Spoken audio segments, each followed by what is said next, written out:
એક નાનકડા બીજમાંથી વિજયનું આટલું મોટું ઝાડ કેવી રીતે ઉગી શકે ખબર છે?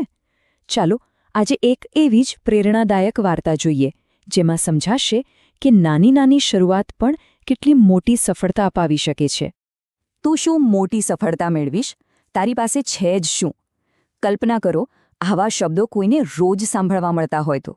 અને આ શબ્દો હતા ગામ લોકોના, જે આપણા આજના હીરો આર્યન માટે એક બહુ મોટો પડકાર બની ગયા હતા. તો આ આર્યન છે કોણ? વેલ, એક નાના એવા ગામનો છોકરો હતો, પણ સપના તો એના બહુ મોટા હતા. જો કે હકીકત થોડી અલગ હતી, થોડી મુશ્કેલ. એના પિતા એક સામાન્ય ખેડૂત હતા અને ઘરમાં પૈસાની પણ બહુ તંગી હતી. એટલે સપના અને હકીકત વચ્ચે એક મોટી ખાઈ હતી. પણ પછી એક દિવસ એના જીવનમાં એક એવો વળાંક આવ્યો જેણે બધું જ બદલી નાખ્યું. એ દિવસે એ એના પિતા સાથે ખેતરમાં હતો અને બસ ત્યારે જ કંઈક એવું બન્યું જે એની આખી જિંદગી બદલી નાખવાનું હતું. એણે એકદમ માસૂમિયતથી એના પપ્પાને પૂછ્યું, "પપ્પા, આટલું નાનું બીજ છે, આમાંથી શું ખરેખર મોટું ઝાડ બનશે?" હવે જુઓ, સવાલ તો બહુ સામાન્ય હતો નહીં, પણ એનું જે જવાબ મળવાનો હતો એ અસામાન્ય હતો. ત્યારે એના પિતાએ જે કહ્યું ને, એ આર્યનના મગજમાં એકદમ છપાઈ ગયું. એમણે સમજાવ્યું, "બેટા, આ બીજ ભલે નાનું દેખાય, પણ જો એને 3 વસ્તુ મળે, ધીરજ, પાણી અને આપણી મહેનત, તો આ એક નાનું બીજ આખું જંગલ ઊભું કરી શકે છે." બસ આ 3 શબ્દો, ધીરજ, પાણી અને મહેનત, આર્યન માટે મંત્ર બની ગયા. અને બસ પિતાની આ વાત એના દિલમાં ઉતરી ગઈ. એણે તરત જ એક નિર્ણય લીધો.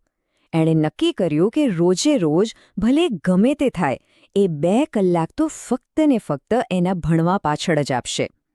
આ એનું નાનકડું બીજ હતું, એક નાની પણ એકદમ મક્કમ શરૂઆત. હવે એ સમયે એની ઉંમરના બીજા છોકરાઓ શું કરતા હતા? મોટાભાગના ફોનમાં કે આમ તેમ ફરીને સમય બગાડતા હતા. પણ આર્યન, એ એના સપનાના બીજને મહેનતનું પાણી પાઈ રહ્યો હતો. એણે મજામસ્તી નહીં, પણ મહેનતનો રસ્તો પસંદ કર્યો હતો. પણ શું આ બધું એટલું સહેલું હતું? ના, બિલકુલ નહીં. શરૂઆતમાં તો એ પરીક્ષામાં ફેલ પણ થયો અને જેવું બને લોકો એના પર હસવા લાગ્યા, મજાક ઉડાવવા લાગ્યા. પણ આર્યન તૂટ્યો નહીં. એને ખબર હતી કે મોટા ઝાડને ઉગતા પહેલાં જમીનમાં સંઘર્ષ તો કરવો જ પડે છે. એણે હાર ન માની. એને એના પિતાની પેલી વાત યાદ આવી અને એમાંથી જ એણે પોતાના માટે એક સિમ્પલ ફોર્મ્યુલા બનાવ્યો: મહેનત વત્તા સમય બરાબર પરિણામ. બસ આ જ સૂત્ર એનું મોટિવેશન બની ગયું. અને પછી જુઓ, આ સફર ચાલી પૂરા 3 વર્ષ. શરૂઆત ક્યાંથી થઈ હતી? નિષ્ફળતાથી. વચ્ચે શું આવ્યું?